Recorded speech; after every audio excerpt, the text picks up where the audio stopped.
pour cet exercice 19. La première partie, on nous demande de montrer que cet ensemble auquel je vais donner un nom, je vais l'appeler E par exemple, qui est l'ensemble des matrices xy de M21 de R, pour lesquelles 8x moins y égale 0. On doit montrer que E est un espace vectoriel, et pour ça, on va montrer qu'en fait, c'est un sous-espace vectoriel. Un sous-espace vectoriel de quoi? De M21 de R.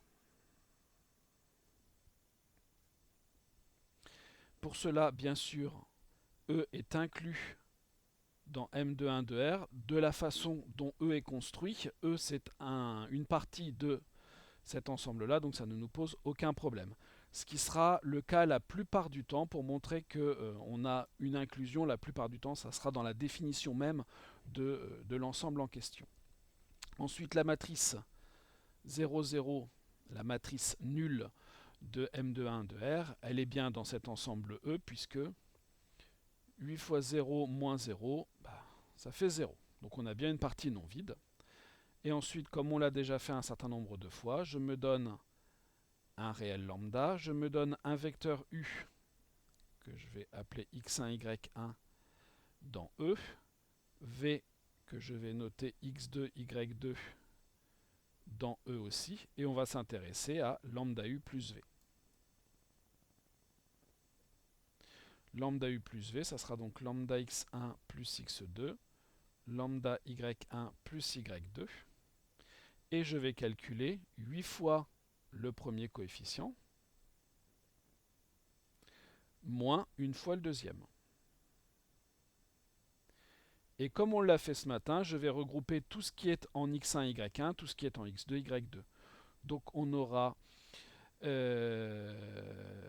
lambda facteur de 8x1 moins y1 plus 8x2 moins y2. Cette chose-là est égale à 0 puisque le vecteur U est dans E. Cette chose-là est égale à 0 puisque le vecteur V est aussi dans E. Lambda multiplié par 0 plus 0, ça nous fait 0. Donc lambda U plus V est dans E. Conclusion de tout ça, E est un sous-espace vectoriel de M de 1 de R.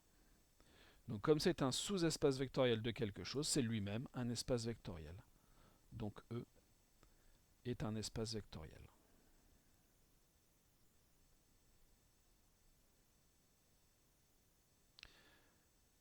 Et voilà pour la première partie de cet exercice 19. Donc la deuxième partie de cet exercice, je vais tout de suite rajouter une page, ça sera fait pour après. Il s'agit de démontrer presque la même chose, mais dans un cadre plus général. On a un ensemble F, qui est l'ensemble des matrices, cette fois que l'on ne détaille plus, mais qu'on note tout simplement grand X, qui sont dans Mn1 de R, pour lesquelles Mx est égal à 0, sachant que on nous a dit avant que n et p étaient deux entiers non nuls, et M une matrice de Mnp de R. Première chose, bien sûr, F, il est inclus clairement dans Mn1 de R. C'est ça qui nous le dit. Deuxième chose, la matrice nulle, bien sûr, elle est dans F. Pourquoi? Parce que pour n'importe quelle matrice de MNP, M multiplié par la matrice nulle, c'est la matrice nulle.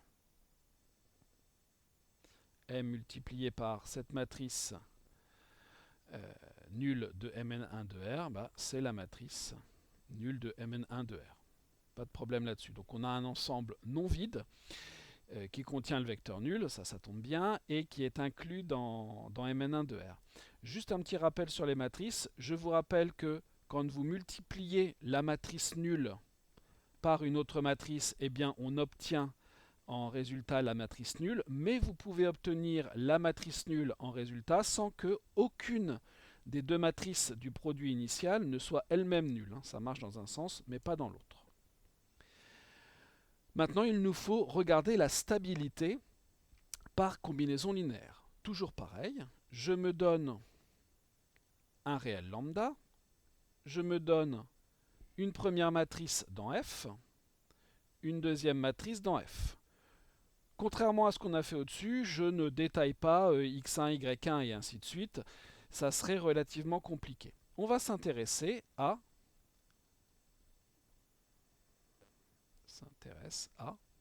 la matrice lambda x1 plus x2.